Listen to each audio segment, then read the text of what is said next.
Today, how I overcame fear. My proven 5-step method. Coming up this morning on Mornings in the Lab with Keith and Friends. Yeah, I was scared. How did I overcome it? I'm going to share it with you coming up this morning on the big show, Mornings in the Lab with Keith and Friends. I'm just going to keep talking. Just keep talking, Jimmy. You going to pull me off stage, Jimmy, or what? I'm just going to keep talking during this cold open until Jimmy pulls me off stage. That's it. So when he pulls me off stage, the show officially begins, but I'm just going to keep talking until he says, oh, I got to get the guy off the stage who keeps talking. No, he's not going to do it, so I guess I'll do it myself. See you in a second.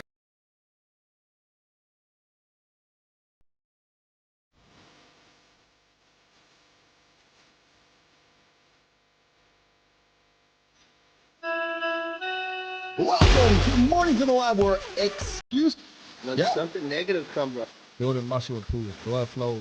Nobody is expecting, John. If the lady's saying that, you're duped. Be entertained by fun over here. How have I slept? Has my sleep been good? That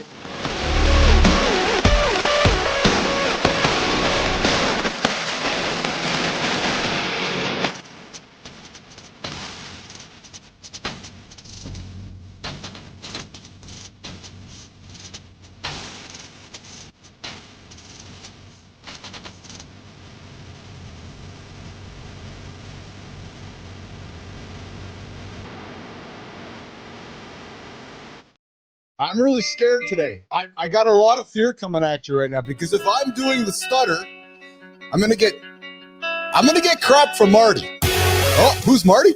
Yeah, he's my co-host. He's been hanging out with me for a long time. And Marty sets the bar up here, and Uncle Keith's been pulling the bar down lately because of my tech issues. So if I'm not good right now, I'm just leaving. I'm done. I'm gone from the show because Marty wins. Yeah, true story. Good morning, everybody. That's what I'm talking about, baby. That's what I'm talking about, baby. Start the show off well, baby. Oh, there's our good buddy Christopher Martin right there hanging out, and I'm not stuttering right now. So, Nation, I didn't sleep very well last night. I tossed and turned. I was nervous that I was going to get dragged over the coals by my brother, Christopher Martin. But I think I'm okay right now, Marty. You're good now. You're good now. Baby. Oh, yeah. And over there, we got Jonny Andersen sucking on the old cigar stick this morning. It's the big show, Friday morning. What were you nervous about today? Well, I was nervous, so it's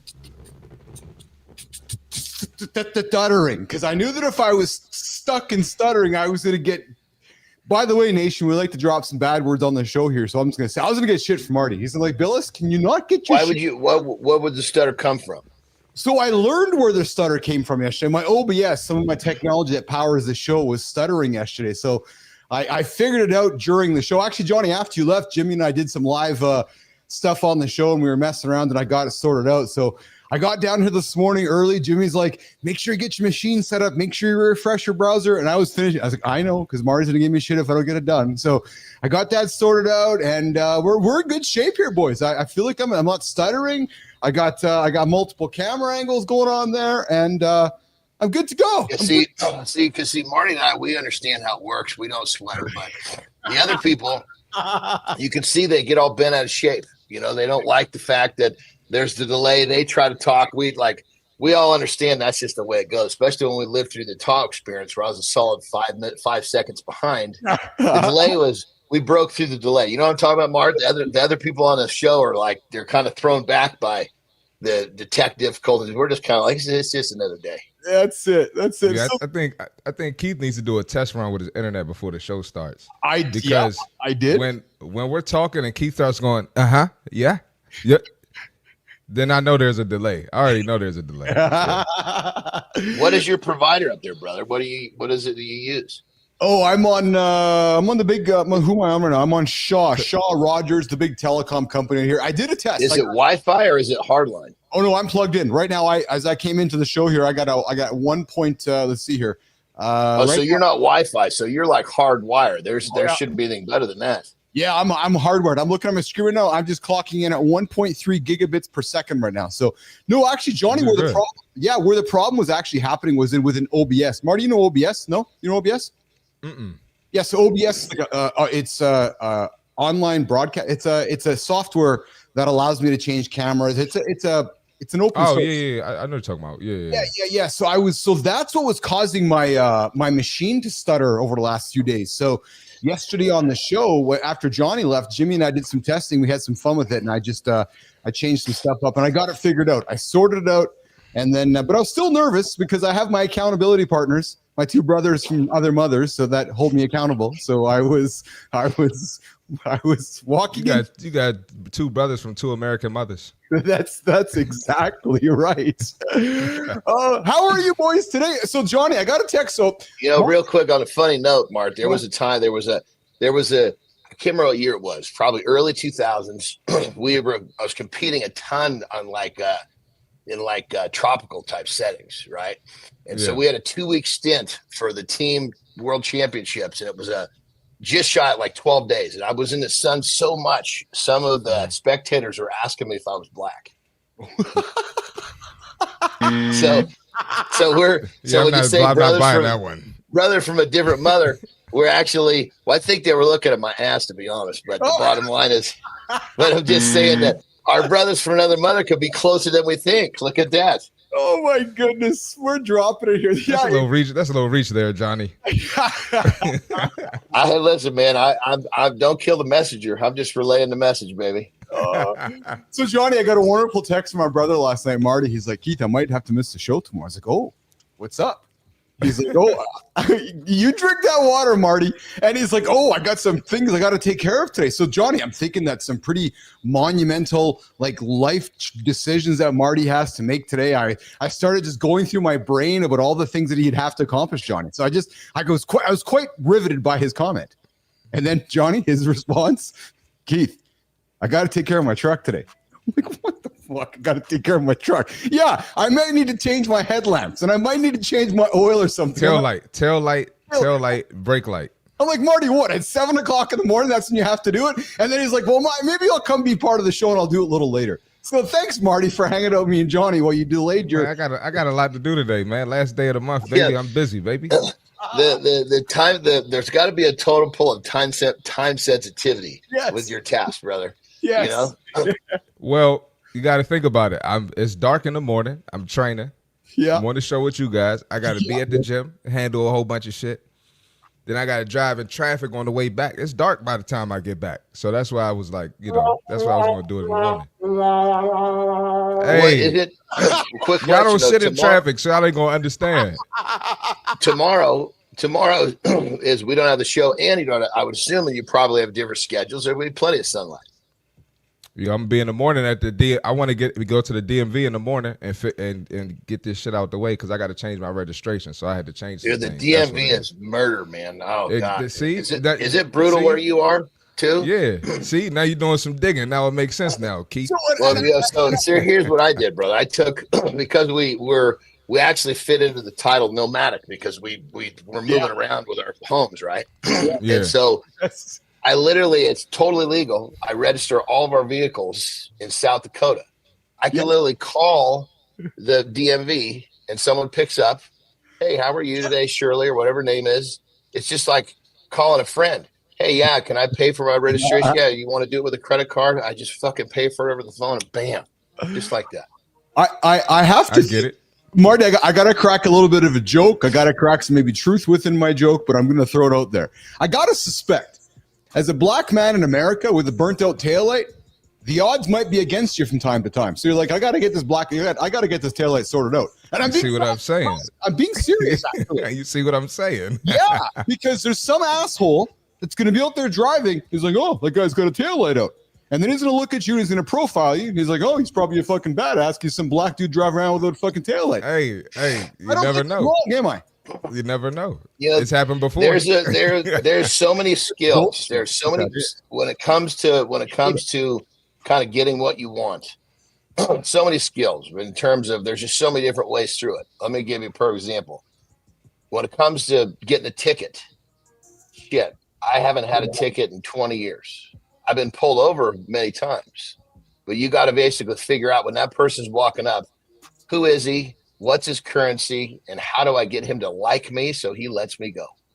Oh, there. Well. I mean, I learned that at a young age, but still, I bet. You still don't even want to have to get to the situation and pull them skills out if you don't have to. You know what I mean? So yes. that's just And so I bring it up with jest, but as we both know, brother, it's not jest because it's reality in a lot of spaces. And here in Canada, we got the Indigenous folks that will be in the same situation, and you'll have some fucking white cop who will look at an Indigenous guy and say, "Oh, he's probably a fucking bum because he's got a tail out on his car," and he'll give the guy grief for no effing reason because he probably had a bad night. I say this, man, and I don't subscribe to a lot of stuff, but I subscribe to that.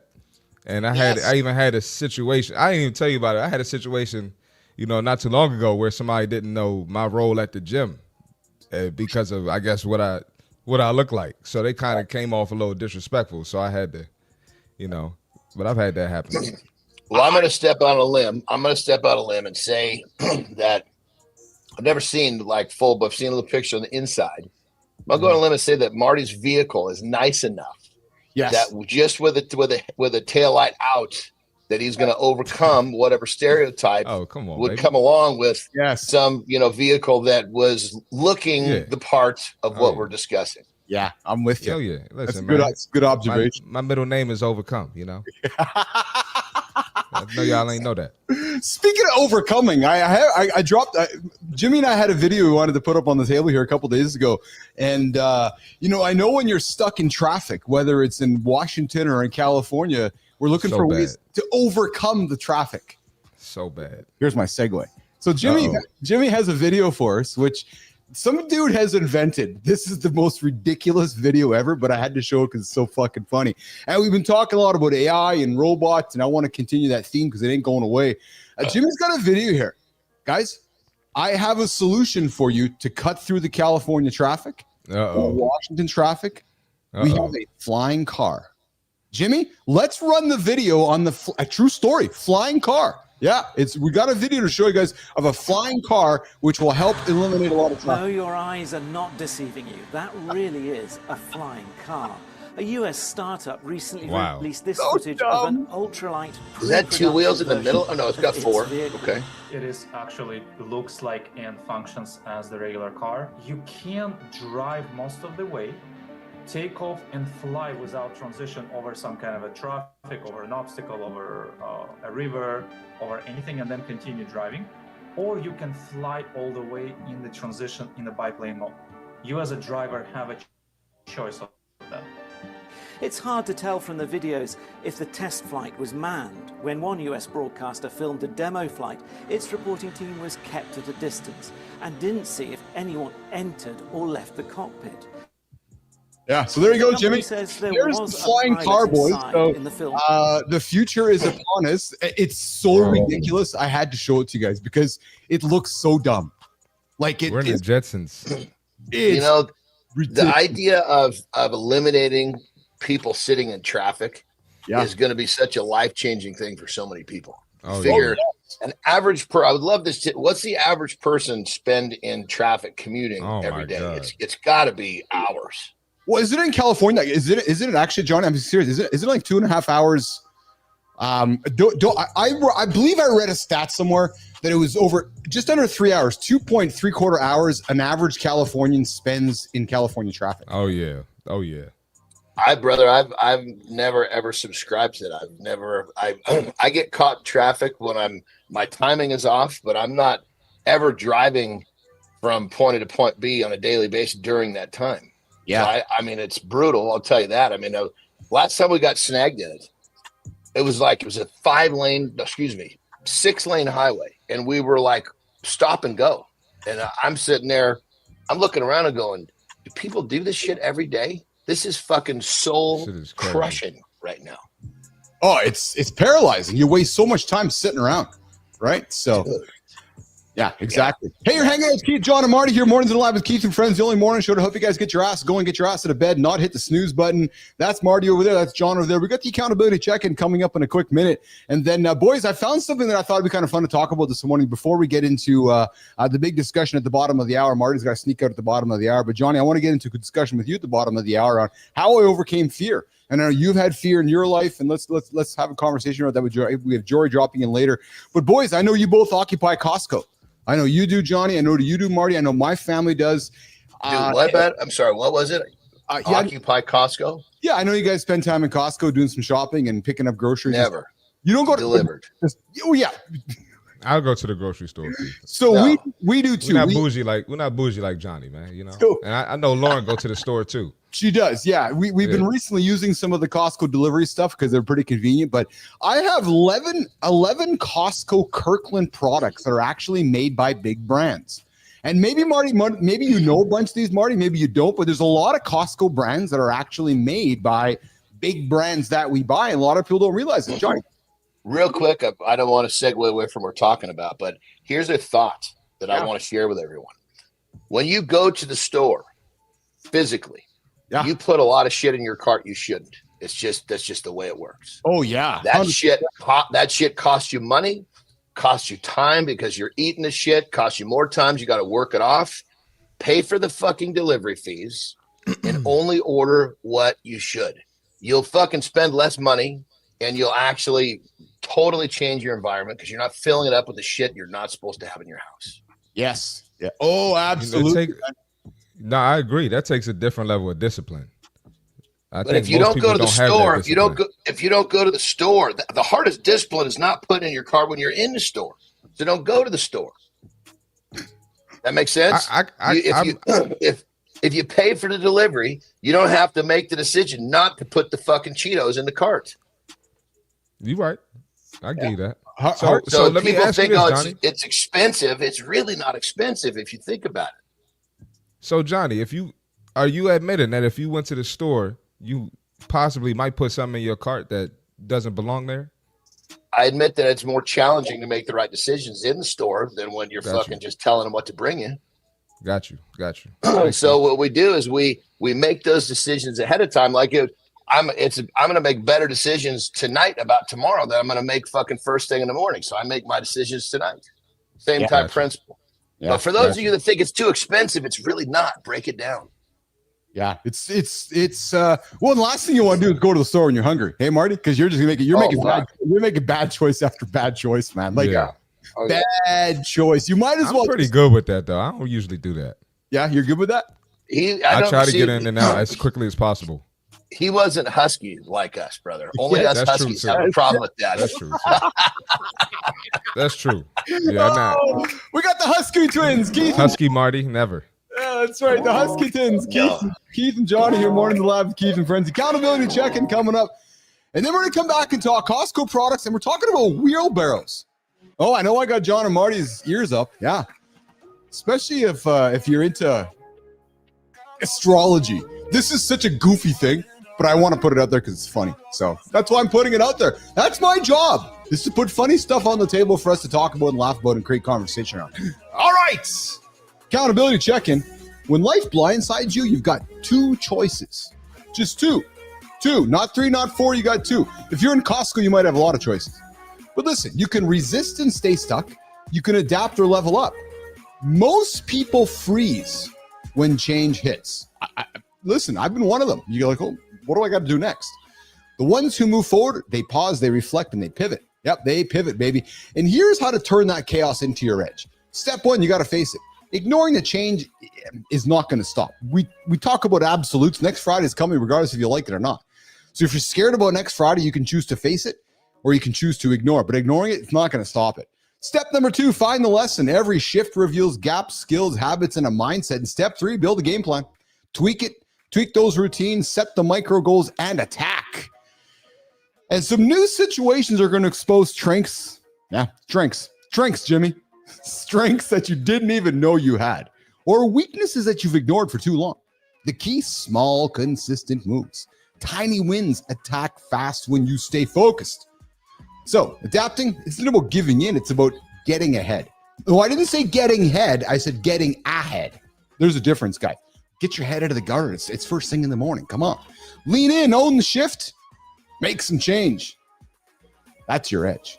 The ones who adjust, they're the ones who win. So today, as you start your day, as you wrap up this weekly loop and work towards the new loop start next week, ask yourself, are you leaning in? Are you owning the shift? Or are you avoiding it? Choice is yours, guys. I know it is. Accountability check-in this morning on Mornings in Live with Keith and Friends. All right. So listen, if you guys are into astrology, I know I'm not mostly into astrology myself. I don't have a lot of time for whether one's a Pisces, an Aries, a Capricorn, or all that stuff. I know Jonny and Terry talk a little bit about the energy and astrology and so forth, but I just thought that I would throw this on the table here this morning. That if you are a March baby, I'm one coming up to March 1st, and I have a sex position that you should try. Yeah, Marty, exactly. Hey, this is a zodiac driven. This is a zodiac driven. That's literally not where I thought you were going with discussion, man. So apparently, Marty, if you are a Pisces or an Aries, this is the month where you want to introduce the wheelbarrow to your partner. Yeah, it's when you sit on the chair or you sit on the bed and you take your partner and you have her go on hands and knees in front of you. Yeah, exactly, Marty. I can see. Oh yeah. And you hold her like a wheelbarrow. So apparently, if we are into the astrological signs, I know Jonny, you and Terry talk about this a little bit. This would be a good month to introduce the wheelbarrow to your life. It's suggesting that if you're a March, April baby, that this is the move that's going to be the right one for your astrological sign. I'm just thinking about the statistics where people only have 5 minutes. I don't see the wheelbarrow in the equation. I've been wheelbarrowing. I've been wheelbarrowing. I've been doing that. Oh, of course you can. So there you go, guys. There's your tip this morning. And I got it. So I had an image to throw it out here, but Jimmy could. So Jimmy, I just got a text from Jimmy. His response was, "I can't get it out." Oh, there it is. There it is. There's the image of the wheelbarrow in motion. So there you go. Oh my God. There you go, Marty. So if somebody's looking to start their weekend on the right foot, I would introduce the wheelbarrow to your life. Marty, I can see Johnny's taking this in right now. He's just trying to just kind of extrapolate this image and understand how he can fit 5 minutes into this image. Johnny! No, see, brother, if you think I'm seeing something new here, all I'm thinking is this is a really fucking weak version of the way I do this shit. Yeah, I got another way to do it. Yeah, see, this is like fucking this is this. Yeah, me and Jonny do it like athletes. Oh my! That's the lazy way.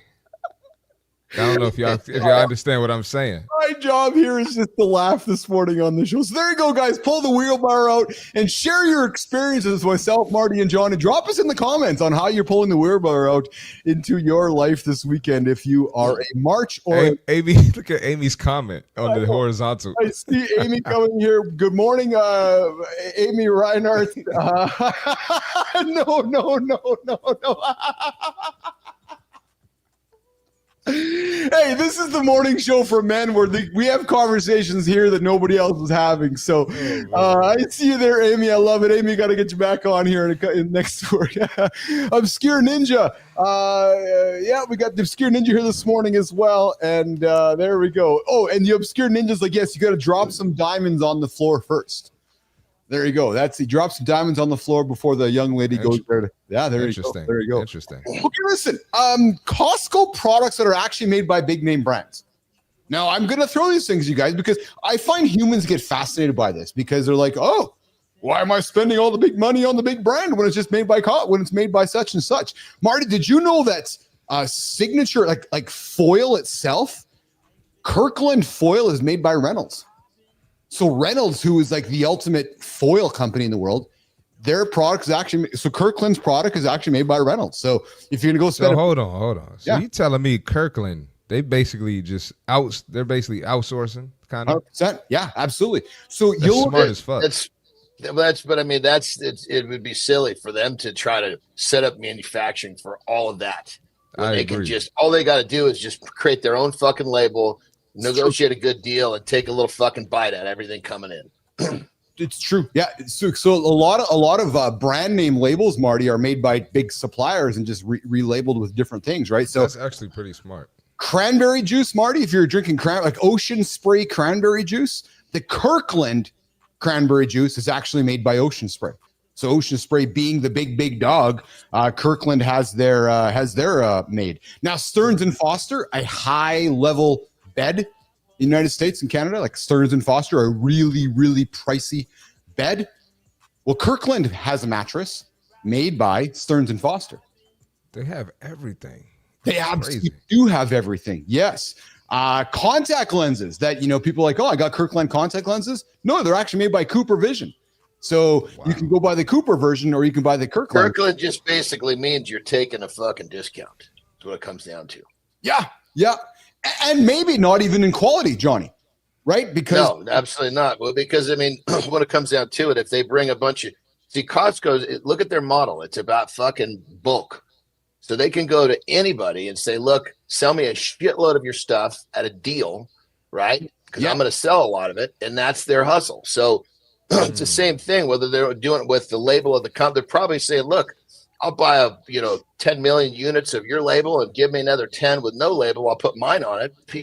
These companies are fucking loving life. Well, and Marty, if you think about it, to Johnny's point, you got a factory running 24 hours a day. You might not need 24 hours of Ocean Spray cranberry juice running, right? So you're like, okay, we're going to run the factory to make 12 hours on the Ocean Spray side, and we're going to allocate 6 hours to make Marty's cranberry juice out of the same factory, right? So good morning, good time. I see you there, and I see your comment there. Push it real good. Yeah, if you're doing the wheelbarrow this weekend, you might want to push it real good. Exactly it. But we see this shit all over the place. You even see it with vehicles. You see certain vehicles that are identical, but you got a Ford and a Mazda label. Like, how the fuck do they? It's because they're basically, I don't know which company. I think it's Ford selling to Mazda, or maybe reverse. Fuck, I don't know. Yeah. But you said the same exact vehicle, just a different. I'm gonna look at what is it? Toyota Lexus. Yes. Yeah, 100%, 100%. And then to Lauren's point here, Starbucks, her comment is that Kirkland coffee beans are Starbucks. And actually, if you look at the Kirkland coffee pods for Keurig, are actually made by are made by Keurig themselves, right? So I guess the point of this article is that there's a lot of products that we buy that have the big label on them. You might be able to purchase a better equivalent product from Costco that you might enjoy more of, other than the name brand product. Costco's a fascinating company to me, man. Their profits, their business structure, the way that they've grown as a company, they are a widely successful business in North America. You guys spend much time thinking about Costco? In the very beginning, that's where I kind of like when I discovered protein. Right? Yeah. I would literally, it was so perfect. They had these, it was 4-pound sacks of boneless, skinless chicken breasts. So I would go to Costco. I was in my early 20s. Go to Costco, and each week I had I was buying this, and every day I had a 4-pound sack of chicken. Every day I had this. So it was just this perfect way of buying in bulk. And because I was buying in bulk, pretty much every container I had 7 containers of each, because the bulk lasted me a day. It made things. That's where I really learned to streamline my meal prep. Interesting. That is interesting. As a Canadian boy, Costco came late to the party here. So it was, and what was it first? It wasn't Costco. Was it Sam's Wholesale Club? Is that what it was, Johnny? Marty? I think they're separate. I think they're separate. I think they still got. I don't know which one was first, but I know they're competitors, so I don't think they're owned by the same companies. You're not saying they're owned by the same company, correct? Yeah, I thought that, or I know Sam's Club. Yeah, because Sam Walton, right? Sam's Club, I think, started out and then Costco. But I know Costco came to Canada later in life. But I know those that love Costco live and swear and die by Costco. Well, now Walmart's trying to put a move on Amazon and Costco. Yes, because their stores are just as fucking big, right? Yes, it's actually, it's a little bit easier to find your shit because it's actually sorted a little bit better. But they also do the delivery, so it's like they're trying to, they're trying to put a move on whether it be through the mail, come pick it up, or come walk around in the store. Yeah, there you go. Hey, you're hanging out with Keith, John, and Marty. We're going to get to the fit tip in a quick second. Marty, before you go, though, I want to drop something for you, brother, because this is important to you, man. This is really important to you. Because I know you're on the market. I know that there's females circling you. I know that you're looking for females. I know it's part of your world, man. You're like, hey, man, because Marty's a catch. Nation, Marty is a catch. He's turning 32 next week. It's funny because Lauren had a comment last week. She's like, or yesterday, she's like, I feel like Marty's just 25, going to be stuck at 32. There's really no difference because he's just such a right. But Marty, I got something for you, brother. I got something for you, and it is this here. It is the kind of facial hair that women find most attractive in men. Oh, this will be interesting because I've been switching it up. I know. So here's what we got, man. Research. So tell us more about the women. How old are they? Where are they from? Yeah. Good question. So there was in 2023 an evolution of human behavior set out to prove our point when they showed just under, so it's a smaller sample, but it's still part of our discussion here, just under 500 women and just under 200 heterosexual men, Johnny. And it doesn't have the age here of that demographic, but the results are. So I'm going to make some assumptions here, Johnny, that probably within the maybe 25 to 40 demographic, right? Yeah. So if they're not telling us, then they're just trying to basically an average take. Yeah, I agree. Right. So researchers have determined, Marty, that the exact, so here it is right here.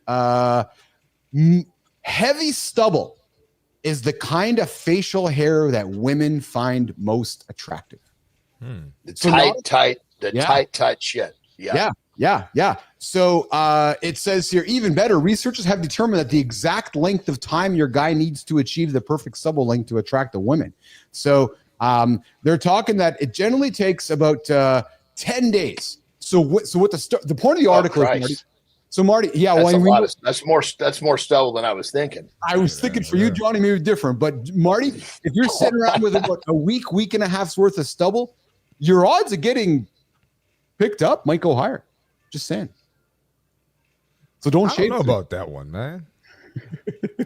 I've never heard that. But here's the thing. I think when it comes down to, you look at a human being like Marty, this one little fucking tip is like giving a goddamn whale a Tic Tac. It's not going to make a difference in his ecosystem. There's too many other factors swirling around that mean more. Because clean car. Somewhat the stubble, right, doesn't mean shit compared to what you got in terms of you having your swag and being clever. This is the kind of shit that gets him looking back. There you go. And as it turns out, Marty, women's preferences for masculine traits, Amy, ears up here, are known to become stronger during the more fertile periods of the menstrual cycle when the benefits of mating with a more masculine partner can be realized. So there you go, Marty. I'm just saying that's like deep DNA shit right there. Yeah. Speaking of, just a quick look, so Johnny not going to use the word hate, but I'm just going to make a little rant, quick little 30 seconds here. Baby. Good job. Hello, America. I love the fact that you're deporting a bunch of illegal aliens and a bunch of illegal folks from your country. But hello, America. We'd like to welcome the fucking Tate brothers to America. Hold on. What happened? So they've left Romania, and America's like, yeah, come to America. So the Tate brothers are now landed in America, hanging out in America. So while your country, that's only because of who the president is.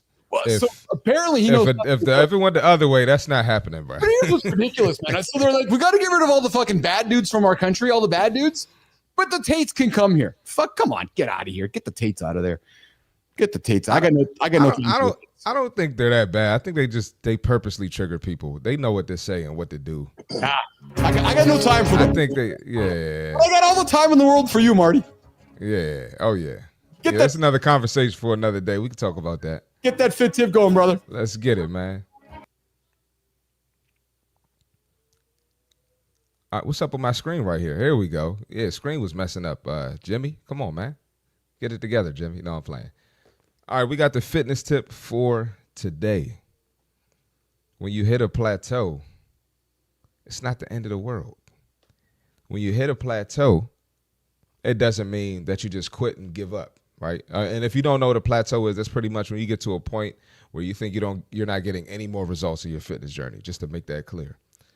So when this happens, you don't give up. You don't quit the trainer. You don't quit your gym membership or whatever program you're on. What you do is you find your process and you take a deeper look at your details, and that means something needs to change. What kind of things need to change when you hit a plateau? What type of intensity are you working out at in the gym? Are you lifting heavy enough? Are you going at a high enough intensity on your cardio? That'll be the first two things I look at. What else? You could change some things with what you're putting in your body. How much water are you drinking? Oh, I don't know. Well, let's start tracking water, and let's try to drink a gallon. Let's try to drink half a gallon. Let's do 3/4 of a gallon. How much protein are you taking? Oh, I don't know. Well, that chicken breast you had is about 30 grams. You had 2 of those. That's 60. Boom. Let's go from there, and let's track our protein. The point is, there's always something you can do to improve, but the answer is never to stop. The answer is never to give up. The answer is to actually go harder. We need the gym. Whether you're doing a lot, whether you're doing a little, you're going to get the physical and the mental benefits. No need to stop. That's the fitness tip for today. Tip of the day with Christopher Martin, CMartyFit. Good job, brother. I like that one today. Good one. Thanks, man. All right, you go fix your car. Yeah, man. Appreciate it, man. Got a lot to do, man. Lots of love coming at you, brother. I'm happy that you were able to hang out with us this morning. A lot of fun conversation. You go get it, and we'll chat with you over the weekend, all right? Sounds good, man. I'm celebrating. Have a good loop, brother. I'm celebrating Big 5-3 tomorrow, Marty. I know. Well, yeah, what you got going on tomorrow?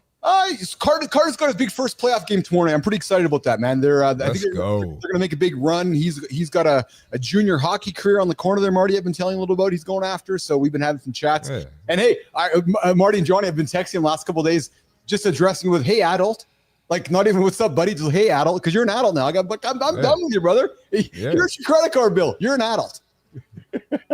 You know what's going to happen, brother? Yeah. Between 18 and 19. Yes. They come back and they basically have this come to Jesus. I remember I did it. Come back and they're like, you know what? I realize now all of this time that you actually knew a lot more than I gave you credit for. That payday's coming. It'll come in the next 12 months. Oh, that's funny. That's actually funny. Awesome. All right, Amy, we got some comments. Amy, 100%. I'm totally on board with this data. That's fantastic. And then we got Good Time coming in. Yes, DeSantis said the Tates aren't welcome in Florida. I saw that too. He's like, no, we don't want them here. Exactly. So he's like, no, you guys aren't welcome. They need to just stay over there, honestly. Yeah, I agree. Yeah, exactly. All right, Marty's going to go out of here. Me and Johnny are going to do a quick creator spotlight. Just going to shift it up a little bit here. Going to celebrate somebody, and then we're going to get into the conversation around how we overcame fear, and then Jorie Janzen is joining us in after the lifestyle tip. See you on Monday, man. And happy birthday, Keith. Have a good loop, brother. Thanks, brother. Take care of yourself, Marty. All right, you too. All right. Let's talk about waste, Johnny. Not the garbage can kind, but the kind that nobody sees. The offices, unused conference rooms, buildings designed for ghosts instead of people. And for decades, companies have been burning cash on space they don't need, just wasting cash everywhere. But here's the crazy part. They didn't even know it because the data didn't exist until one guy, who we're going to celebrate, Johnny, changed the game. He just didn't build a company. He built a solution for these companies. He listens, he adapts, he solves the fundamental problem, not just the symptoms. Jimmy, let's get it set up, man. Let's get it set up. Let's enter, Jimmy.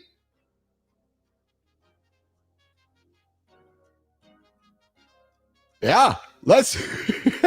What are we doing? Are we listening or watching? I'm waiting for Jimmy to throw this on the screen here as he's going, I didn't think he was going to do it right now. Yeah, I'm doing it right now. I hear the music in the background. I was like, I'm supposed to be listening to something.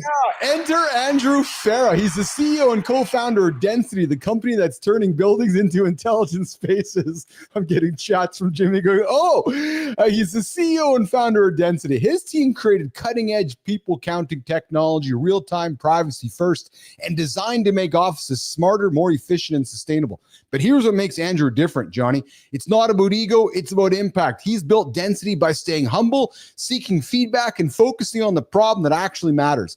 Before Density, he led 200 plus product development projects, not just to build software, but to engineer real change. Now, his vision is revolutionizing real estate because wasted space isn't just an expense, it's an opportunity. And Andrew, he's making sure companies see it. So Andrew Farah, we are celebrating you this morning on Mornings in the Lab with Keith and Friend. That's Johnny over there. I'm Keith. We got Jimmy on the buttons. We want to have you on our show. We'd like to have you on our show so you can celebrate somebody in your orbit for our community corner. Creator Spotlight, Mornings in Live with Keith and Friends, the only morning show for men to get their ass out of bed and hit those big audacious goals. So Andrew, we'd love to have you on the show and celebrate you in the future, my friend. All right, so let's keep it rolling, man. Today, Jonny, I wanted to talk a little bit with you about fear and what fear means and how we overcome fear. And where's my note here? So how I overcame fear, my 5 proven step method. And Jimmy, let's create some content here for a long form. Is this you personally? Are you talking about, or is this just some sort of a study? A little bit of both, actually, Jonny. So I took some of my personal experiences and I wrapped it up with some additional knowledge, and I've formed a conversation for you and I to kind of go back and forth on. So really, how I overcame fear, and fear is a natural response, right? It protects us, but it can also paralyze us, right? You're scared of something happening. And you're like, oh my God, it becomes quite paralyzing. It's something to manage. So Jonny, here's a 5-step method. Here's a 5-step method that I've used, and I believe it's proven to work. Now, this first one is so simple and so basic, yet so hard for most of us to do. Jonny, identify the fear, name it. Like, grab that fear, write it down, face it, stare at it, because fear thrives in the unknown. And when we feel paralyzed, we stop and we don't move forward. So what we have to ask ourselves, and what I've had to do, is look in the mirror and say, so what am I exactly afraid of? Yeah, break it down, baby. Yeah. And it takes a great level of awareness and judgment and vulnerability. So I found the first thing for me as a young 50 some odd bucker snapper was just recognizing what I'm scared of and just facing it head on. Jonny, talk about that. Yeah. I mean, I always just say that, especially when I was younger, yeah, I was driven by fear. I was driven by the fact that I was unable to keep up, driven by failure. So the only way I felt better was to work. Yes. Because I was in the process of solving the problem, making progress. If I was sitting on my ass, that fear was just fucking chewing me up. And I'm much happier to stay in motion to manage that shit. Yes. I still even get it today in terms of like when I'm chomping on a goal or I'm moving forward. Yeah. I am a happier person when I make progress every day. If I don't make progress every day, that shit it'll still come get me. Jonny, I'm right there with you, brother. And that's why I love that we both subscribe to the idea of movement creates momentum, right? Because you keep moving, that momentum is going to catch up somewhere along the way. But once I myself identified what I was scared of, and I often use the idea of running, right? I hate running. I don't know if it's scared, but it's maybe kind of what running. I'm not the biggest fan of running. Thank you very much for reframing it for me. Dislike that stuff. Exactly. Yeah. So reframing it, Jonny, once I identified it, oh man, I really dislike running. But what I did was Jimmy, you have something up on the horizontal feed there, Jim. Jim, you want to take it off there? We have, once I identified what I didn't like, I flipped around his corner and I said, what if I succeed? So I'm really not a fan of having to go and run for 30 or 45 minutes because I don't think I can do it. But then you know what happened, Jonny? I did it. And I was like, oh, I actually succeeded at this. What it did is it grew confidence inside of me, and it started to convince my mind there was no logical reason to be afraid of something. You follow me? Well, when you get your mind properly trained, because it's trained to look at the shit, it's trained to talk you out of discomfort, right? Yes. But once you train your mind to say, okay, this is going to hurt, this is difficult, I don't want to do this, whatever attaches itself, to the task. Yes. When you train your mind to look at that task and see the payoff rather than the shit you don't want, the stuff you're looking for these things. Well, and I like that you've gone there because you didn't even know where I'm taking this with you. But what you're saying, Jonny, is take that task and make a micro action out of it. Right. So take that big fear that you have and do something little that moves towards the big fear, which helps you create confidence. And then along with that, just visualize, okay, look how good I'm going to feel when I'm done with this. Yes. And when I was young and I was training, I was way over training, but I thought that's what I needed to do. I would often be in the gym for 3 hours, which was way too much. Oh, But yeah. I believe that I had to get all of this like huge amount of work done. And that would be sometimes I didn't want to do it. And I would sit there and close my eyes and say, okay, imagine how good you're going to feel when you get this done. And imagine how bad you're going to feel if you don't. Yes. And that was all I needed, because I took a quick, and I was in my late teens, 18, 19, when I learned to do this. And once I learned to do that in the gym, I also learned to do that with everything else in my life. Oh, yeah. Like, okay, this is going to suck, but you visualize how you feel when you do it. Visualize how you feel when you don't. And when you train your mind to see the good, you want to go get it done. This show is a great example that I like to demonstrate to folks on a daily basis. People are like, how do you do this? How do you and Jonny do a live show every single day? How do you find the confidence to go and speak to a bunch of people? And what I learned early on, especially back when I was in my ICUC days of leading folks behind the camera, in my mind, I'm talking to one person.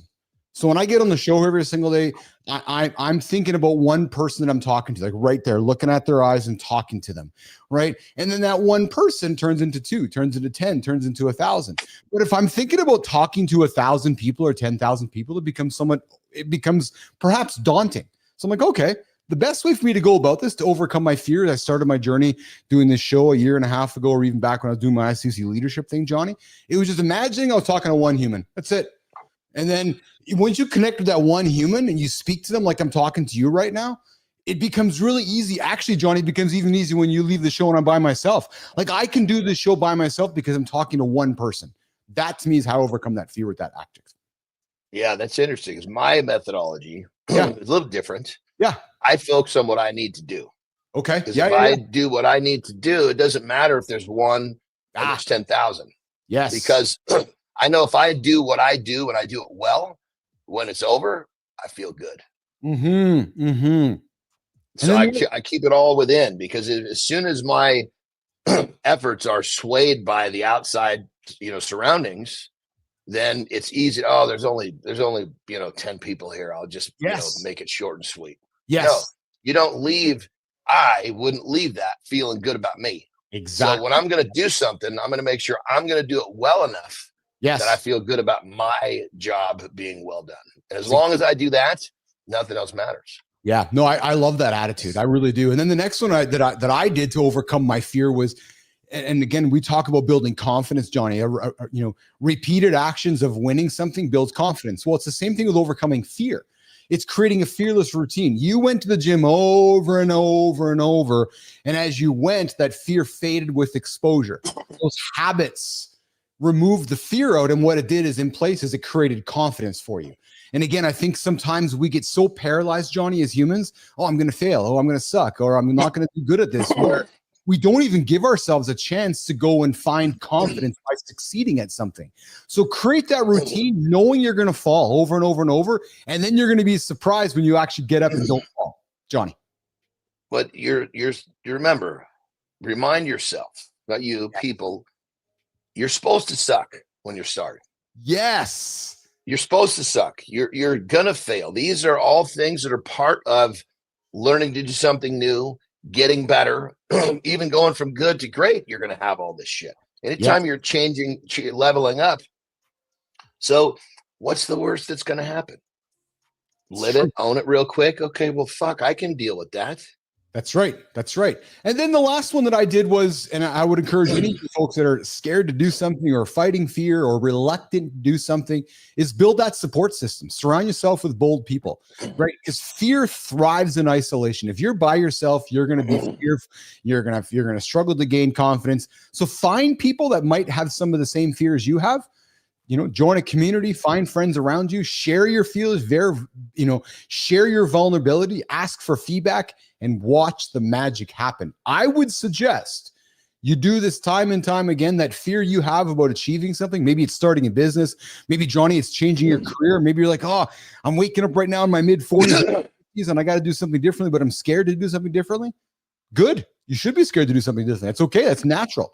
But you start walking towards that fear, you might find yourself succeeding and building confidence. And after that happens, Jonny, you're off to the races, frankly. 100%. I mean, I think we just have to remember that being uncomfortable is what's going to get us what we want. And leaning into fear is getting uncomfortable. Yes. Yes. So when you run to comfort, you're not moving. I shouldn't say 99.9% of people that have some ambition. If you're moving towards comfort, you're not going to get what you want. When you're moving towards being uncomfortable and you stay in that space, it just keeps going. You keep getting better. That's right. And guys, I invite you to think about this before we get to the lifestyle tip with Jonny, and we bring Jorie Janzen to come in to talk about some food discussion with us. Fear is a signal, guys. It's not a stop sign. Hear me on this one. Jimmy, when we wrap this segment up, fear is a signal. It is not a stop sign. For me personally, I stopped waiting to feel ready. I took action while I was afraid. I created that movement, which created momentum. And that's how I won. That's how I won when I created my previous company. And that's how I believe I'm winning every single day. Some days fear's a motivator. It's a motivator. 100%. When you lean into fear and you purposely make yourself uncomfortable, you're willing to do the shit you wouldn't do if you're comfortable. That's right. That's right. All right. Johnny's got a lifestyle tip. When we come back with Jorie Janzen, guys, I got some, we're really working on creating some long form content, stuff for you guys to hang on to. And I'm thinking that as we go into the weekend loop and into next week, there might be men, Johnny, that I know you're a big beef dude. Let's throw some beef dinner ideas on the table for folks to think about.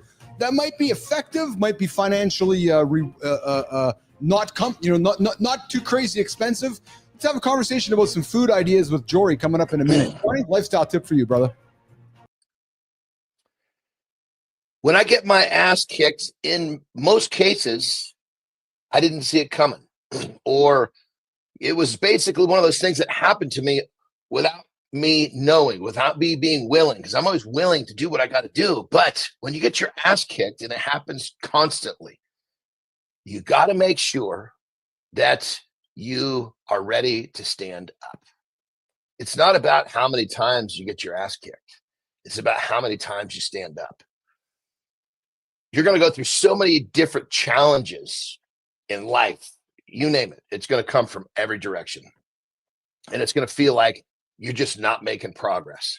Every time you try, boom, you get knocked on your ass again. Keep standing up, because one of these times you're going to stand up and everything's going to be different. You're going to get paid. You're going to get what you want. Whatever it is that you've been working towards is going to show up. So remember, all you've got to do is get up one more time than you got knocked down, and your life will change. Just keep getting up. Rock and roll. Like that. Just keep getting up. If you don't get up, you don't have a choice to succeed. Good advice there, Johnny. What's up, Jorie? How are you today? I'm great. Oh, I froze. Are you better today than you? I know Wednesday was a little bit of a scrambly day for you, and I got to ask, did your day catch up with you on Wednesday? I know the day was like, but did your day catch up with you on Wednesday, Jorie? It's all good. It usually ends well. Right. It's in the moment, right? Yes. We had a conversation earlier around what kind of hair women prefer, and I see on a man's face, because as we know, Jorie, Marty's on the market, man. This handsome, smart, attractive man here is on the market, just trying to give Marty as much advice as possible. And Obscure Ninja comes up with a comment and says, not sure what women love, but the kind they truly hate is some other woman's hair in your face. This is true. So, gentlemen, if you're out there looking for a partner, I would encourage you to, or if you have a partner, you might want to be aware of that. But Jorie, I thought we could have a conversation with you this morning for our men audience. And I told Jimmy, let's make some content around this discussion this morning. Ground beef. Beef is a great source of protein. It doesn't have to be the most expensive protein. I know John's a big fan of ground beef, especially beef in the bag, on his thigh pocket. But I thought we could just kind of have a conversation this morning around some recipe ideas for our men tuning in this morning that are going, oh, I never thought about that. Or, oh, that's a good thing to eat. Or, oh, this is so let's talk a little bit about some protein dishes that, and we've got Scott Benzie coming in with, yes, please, I love beef ideas. So right off the bat here, we got some folks saying, yeah, I kind of like what we're talking about here. But Jorie, let's get into it. Air fryer stuffed peppers. Yeah. or any kind, stick it in your oven, whatever. Yeah. Talk about The air fryer does make it so simple, though. Holy Yeah. Toledo. Yeah, if you have one, fantastic. Yeah. Don't let a lack of some equipment Yes. stop you from doing that. But Yes. absolutely, if you can get some good kitchen equipment that is time saving and even just texture wise, it can make a difference too. Yeah. I love the idea of one dish meals. So like a stuffed pepper, but just making sure you're getting enough food, right? So like a stuffed pepper is probably not gonna do Right. it for a dude, right? Yeah. So just keeping that in mind. But yeah, absolutely. I think it could be that and add something to it. So if you're a milk drinker, you can, get 8 to 14, depending what milk you drink, grams of protein in a cup of milk, and then your stuffed pepper or two, or whatever you're having.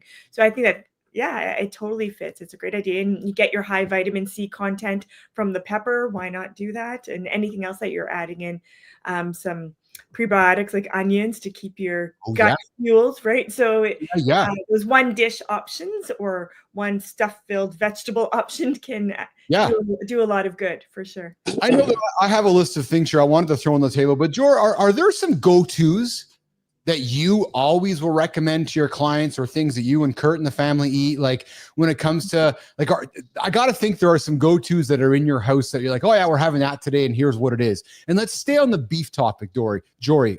What are some of the things that you guys lean into? So I like to think of how can you repurpose something. So it's cook once, eat 2-3 times. Yes. And so you can cook a bunch of ground beef, for example, and I will make mini meatloaves. So I take my muffin tin out and put everything, the mixture together, and make mini meatloaves. I can freeze them. I can take them out. I can break them up into a salad. I can add a couple to a soup. So you can do a lot of things with something really basic.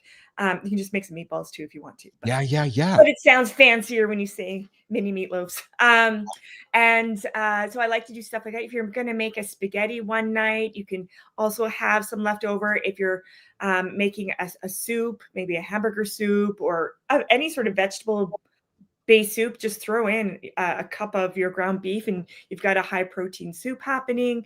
So you can do a lot of things with your ground beef. It doesn't have you can to even flavor ground beef. 100%. And you can, like for me, I'll take the ground beef and all I'm going to do is just flavor it differently. I'll just cook it with just basic, it'll have a bunch of Celtic salt in it, maybe a little bit of garlic. And then when I pull it out and I dish it up, I can make each meal of ground beef taste differently. And so people that say, I get so tired of eating the same thing. Well, be a little creative. Yeah. Look up different seasonings and herbs and other dishes that you would typically have, that you would put chicken or eggs or something into. You can absolutely, or it's half the ground beef and half lentils, right? So you can, and it adds a different texture and consistency. And that could be, instead of, egg salad, tuna salad, you have a combination of your ground beef and your lentils and you mash it all up. And that's going to be your filling for if you're making wraps or something like that. Yeah. I make this Thai peanut sauce. So it's basically a big tablespoon of peanut butter powder, a little bit of soy sauce, a little bit of ginger, a little bit of garlic, and then I'll put just whatever bit of sugar-free maple syrup I need to get it to the texture I'm looking for. And it's basically like this. It's got that Thai peanut essence to it, and I can put that on anything. I can put that on any kind of meat, any kind of vegetable. Shit, I'll put it on my little toe and eat it if I could get that son of a bitch in my mouth. Let's stay on beef for a few moments, especially ground beef. I want to keep it here today. I'm suspecting there is a reality perception. We think of ground beef as bad because we shouldn't be eating ground beef. It's just too greasy. It's too fatty. And I know that stay away from the processed foods. There's worse things you got to worry about. But the reality is, Jorie, is ground beef. It's so versatile. We can put it into so many different dishes. It can eliminate so many bad choices with the rest of our eating if we stick to just some good old ground beef dishes. Do you know what I'm trying to say, Jorie? Right? Yeah. Yeah, I mean, it's very simple. For the most part, it's affordable for most people. Yes. Yeah. And so why not incorporate it? And there's different ways. I know John had spoke to this in a previous show, but I mean, you can cook it up and skim off the fat, make your own extra lean ground beef that way if you're worried about the saturated fat, which is the fat that can impact our heart health, right? So you can reduce it simply yourself.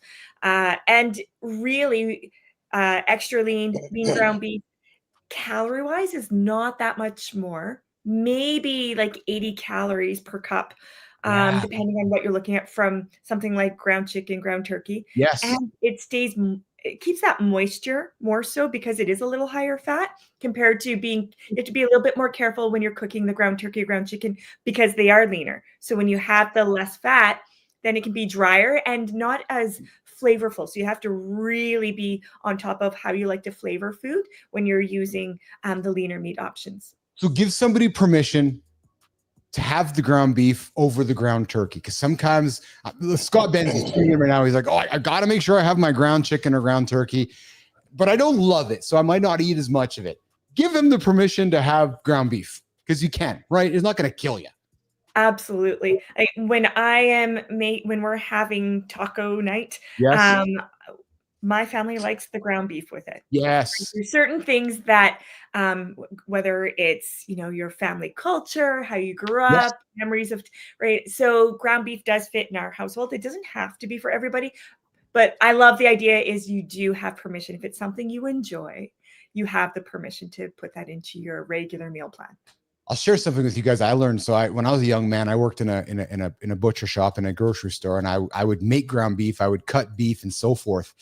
I don't know if the practice still exists today, but I will tell you, back when I was doing this, whatever was 20 some odd 30 years ago, I'm going to date myself now. If you look at the packaging that meat is packaged in, we were taught, and we specifically put the extra lean ground beef in the pink packaging, because it displayed the lean beef better than you put it in the white packaging.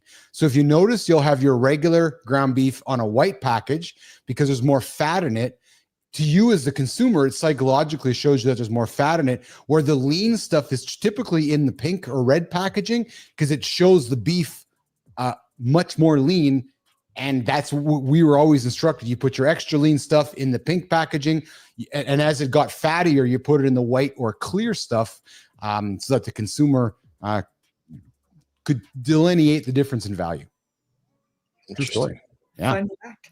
Yeah. Well, they got lots of black packaging now. So where does that fall in? Well, that falls into the red. So that highlights the leanness, actually, Johnny. So, and it's a food trick. I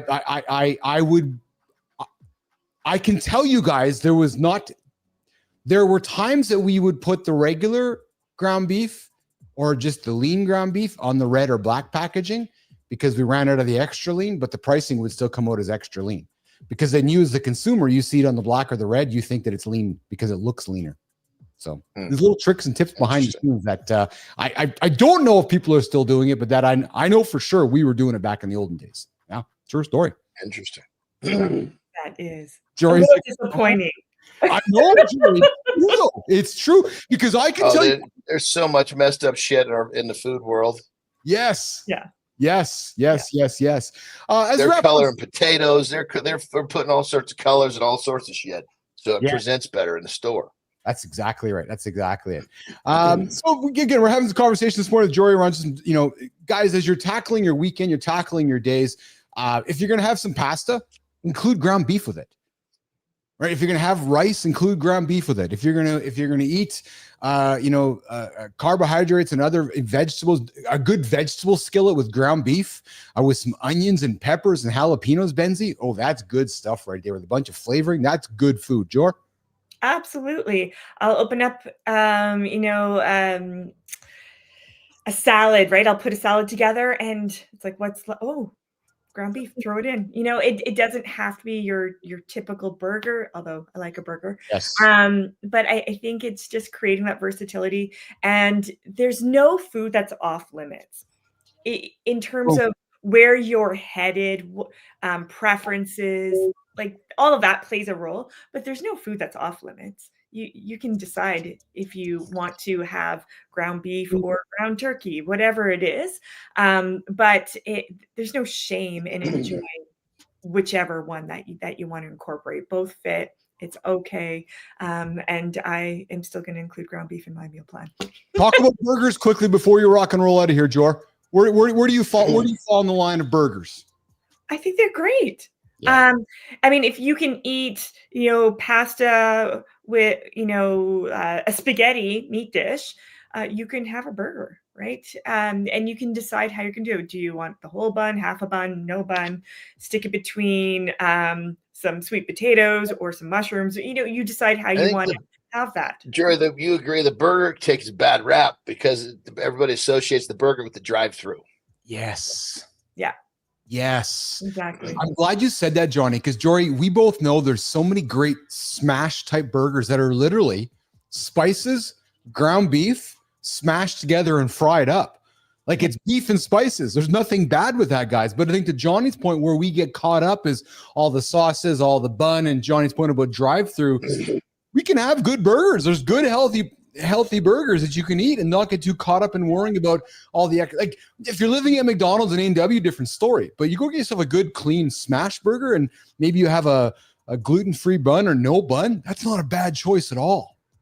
Well, my rule of thumb is this: if they're making these things like at a mass scale, that's not where I'm going to get my burger. Exactly. Yes. If I'm going to get a burger, it's because I ordered it. Some lady came to my table, I ordered it, and they're making that for me. Yes. Because that's a very different burger than if they're, basically prepared to sell 1,000 hamburgers out of that spot for the day. So, Jorie, I purposely brought this discussion on the table as we wrap it up because I need your permission next, Miss Janzen. You do have my permission. But here's what I'm going to ask you. So tonight we're taking Carter out for his 18th, and we're going to 529 Wellington. And so, Johnny, so 529 it's a high-end steakhouse joint here in Winnipeg. Like it's probably, if not it's the high-end joint. Yeah. I'm thinking I kind of want like maybe a 529 burger. Jorie, would that be a bad decision?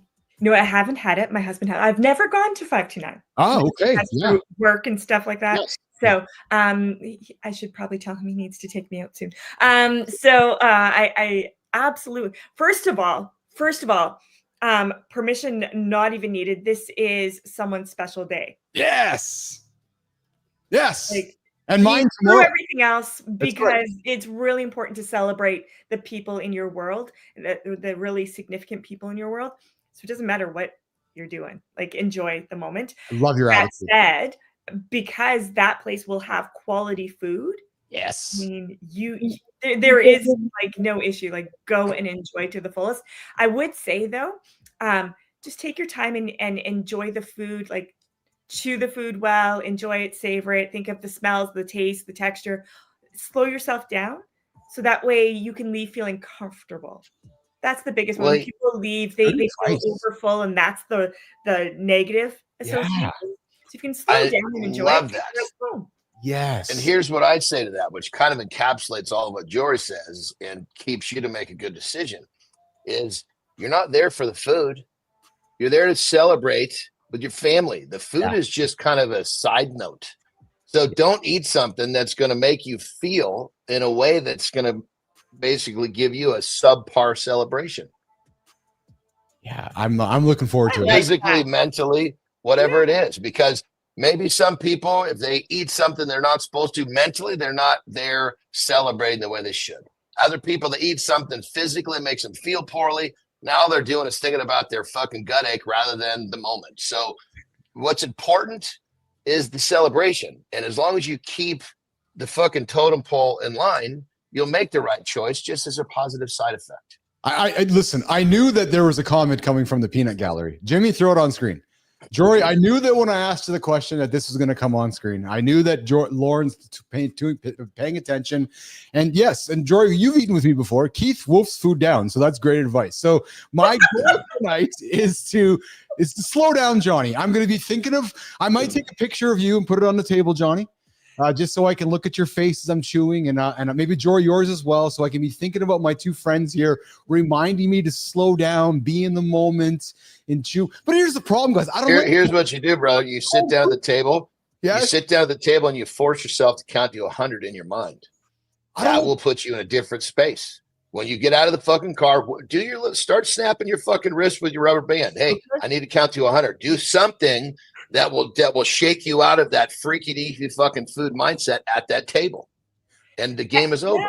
And the other thing too, I tell my clients this all the time, especially athletes, because they travel so much Yes. with their games. Yes. They're going to eat out. The cool thing about today is that you can go online right now, look at the menu, Yes. select it in advance. And so when you go and you don't even have to open up the menu, you already know what you're ordering.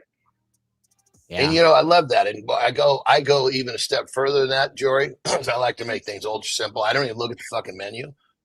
I just sit down and tell a motherfucker what I want. Jorie, we're going to have dinner with Andersen one day, and it's going to be an experience all in itself. You're like, oh, okay, so this is how it works.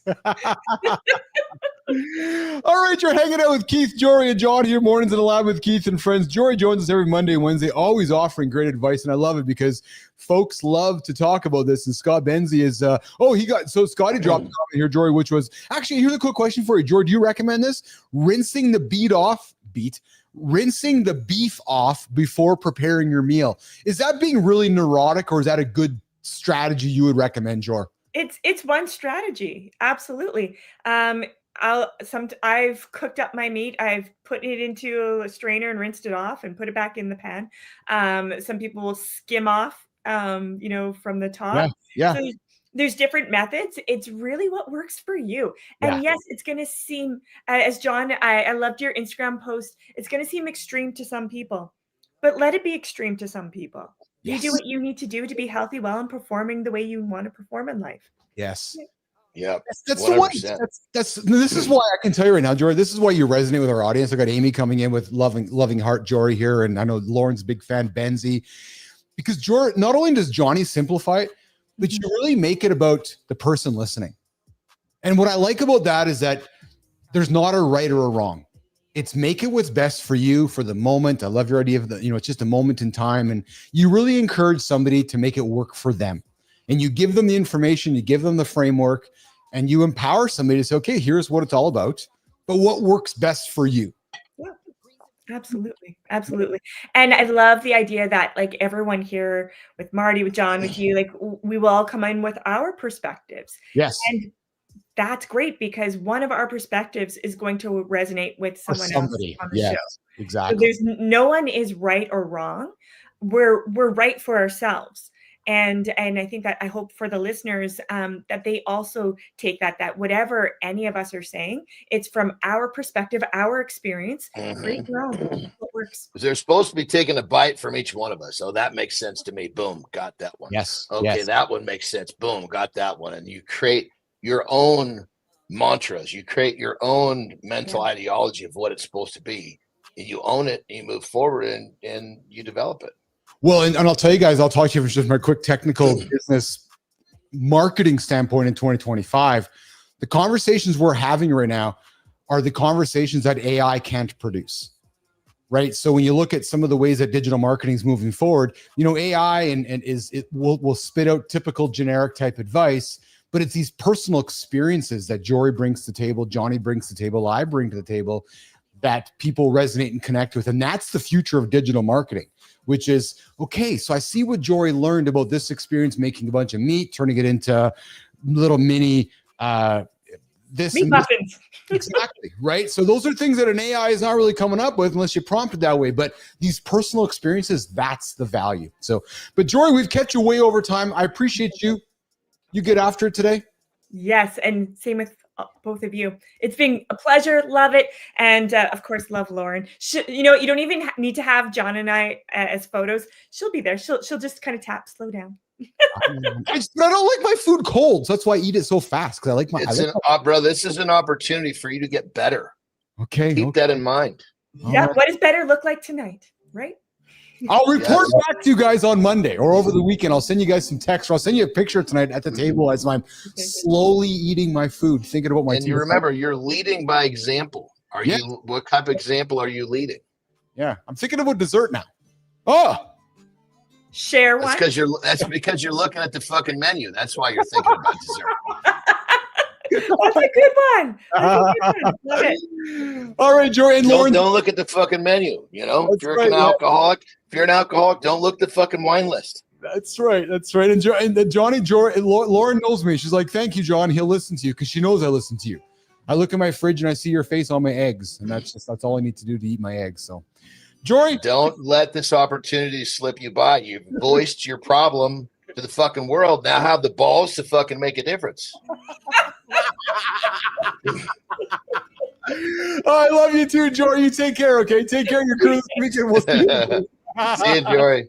Bye, Jorie. Oh, I love Jorie, man. She's awesome, Johnny. Just brings it all the time. Fun conversations. Well, and again, she always brings an amazing smile, which the world needs more of. Yes, I agree. The world needs more of that shit. That positive energy, but just the way that she explains stuff, she just makes it so easily, readily available. I don't know. I'm a huge fan. So listen, I know you got to rock and roll. Let's get you out of here. I know you haven't had a pee break in a half an hour, but I know you got to reset for the day here. So let's just quickly get you out of the shop here. What do you got going on today, brother? Before you roll. So we actually have tonight. We actually have a little dinner party. Because our neighbor who was also the surgeon for Terry's shoulder. Yes. We're having him over for a nice meal. Him and his family. So that's kind of cool. I mean, you don't often have a relationship with your surgeon where after surgery you have him over for dinner. So it's pretty cool. What's Terry cooking tonight, brother? I have no idea. No idea, but it'll fit into my wheelhouse. There'll be some things that I won't eat, but that's okay. Yeah. And hey, did you go take the Jeepo yesterday? I was wondering what she was actually not feeling well enough because her shoulder's bugging a little bit, and in those settings you're getting fucking bounced around a little bit. Of course. So she was like, so she actually, what she wanted to do was a little bit of yard work, which we have a lot of fun doing, just walking around and, primping, because we're big landscape people. Like when we had this house remodeled, we brought in like 60 palm trees. Oh yeah. Yeah. Oh, you like being outside doing some landscaping work too, eh? I can't really say that it's just kind of the being outside, and there's a creative process to it. So I'm looking around, okay, we need to do this, we need to do that. I can't say that I really enjoy you're not going to fucking catch me sawing the fucking palm fronds off. That's for the gardener and the handyman to take care of. But kind of the tweaky, fun little stuff. I mean, it's landscaping is like it's like a creative outlet, if you will. I agree. I know that when I got the old the call from ICUC back there, Johnny, I went and gardened for a year and a half. I spent time outside. I loved it.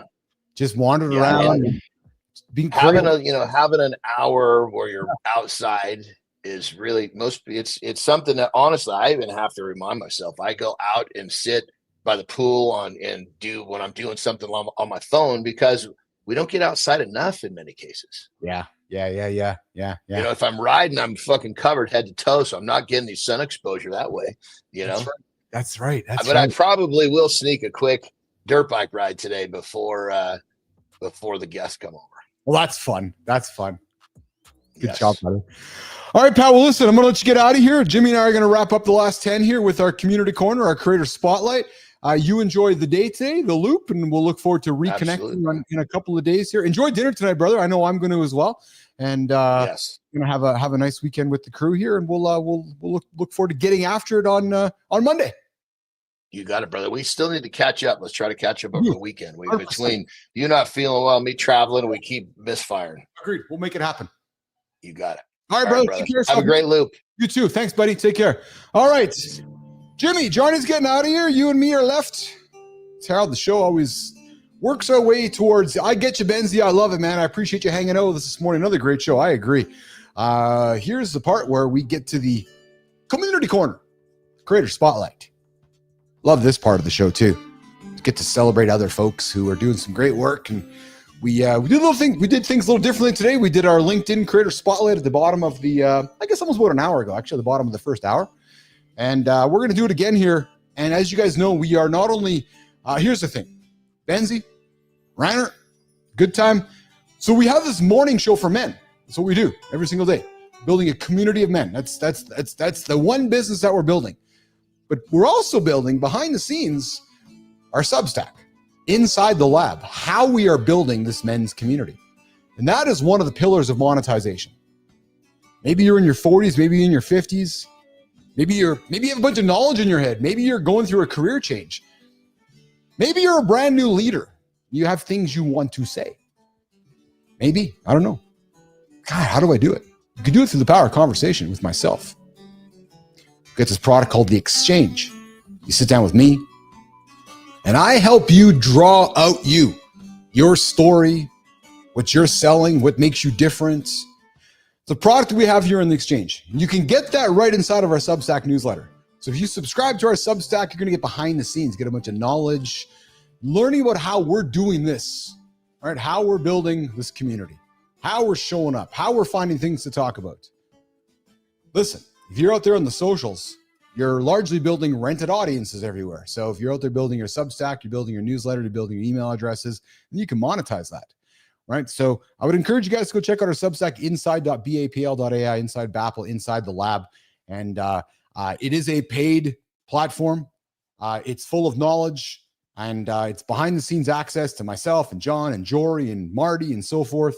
So I would encourage you guys to check out the Substack that we have going as well, which is why we're spending more and more time celebrating humans on the Substack platform. And guys, listen, so when you look at what Substack is not only a newsletter platform, it's a publishing platform, it's a podcasting platform, it's a video platform. It's really a one-stop shop for publishing. So again, if you get your life going right now, you're looking to take that next step in your career and you're kind of just whirling around wondering what's next, I can help you get there. Life's not over if you're in your 40s and your 50s, but I'll tell you, we can help you take that knowledge in your head and bring it to life. And here's the other thing too. I'm going to offer some vulnerability. Maybe you're like me. Maybe you're in your late 40s, early 50s, and you're thinking to yourself, man, I don't like how I look in the camera because I'm looking old these days. It's okay. It's okay. We're staying away from the Botox. We're staying away from the fillers. We're going to age ourselves in front of the camera. Yeah. Using our knowledge and our experience as a way to draw people in. So I could be right there with you. Listen, I battle my own mirror from time to time as well. Actually, quite often, frankly. But hey, we show up, bring knowledge, bring value, and show others that you can do it too. Okay, Jim, let's get after our creator spotlight. We got a fellow here in the Substack community who's doing some good stuff. And I'm just looking here. I got a comment here. I see you, Walter. Yeah. No, listen, Tommy, we are not saying goodbye. No, listen, nation. Tommy's got a bunch of things going on. And one of the things Tommy's doing, he's got a bunch of things happening in different worlds here, but we also got Tommy with us hanging out with us this morning as well. So I know we're not saying goodbye to Tommy. We're just saying, we'll see you around, and he's in and out of the community with us. But Tommy, I appreciate you as well. Okay, Jim, I'm just going to pull up my notes here for our next creator spotlight. And let's see here. Let's pull it up there. Okay. So, oh, look at that just popping up here on my screen. All right. Most people, maybe not all, but most people walk through life disconnected from themselves, from others, from the truth. They follow the script. They say to themselves, well, but that's what's expected of me. That's what they're doing. That's what they're telling me to do. That's what society is saying. So I guess that's what I should be doing as well. They put on the costume. They play the role. Maybe it's cosplay, but they play the role. And yet they wonder why their relationships feel surface level, why they avoid the hard conversations, why they feel unseen, unheard, and alone, even in a room full of people. This fellow who we're going to celebrate saw this. And instead of accepting it, he started questioning it, looking around, questioning. This guy's a human connection specialist. Kind of like us here in the lab. We connect men. That's the biggest morning show, biggest men's network on LinkedIn. But this guy is a human connection specialist, a writer, a speaker, and a coach who dives deep into the psychology of relationships, communication, and human systems. This dude, he's obsessed with understanding. Why do we repeat the same cycles? Why do we struggle with real connection? What does it take to break free and actually live, love, and lead differently? So Jimmy, let's get him set up, brother. Through his Substack, Humanizing with Boom Boom, he's not just about talking about connection.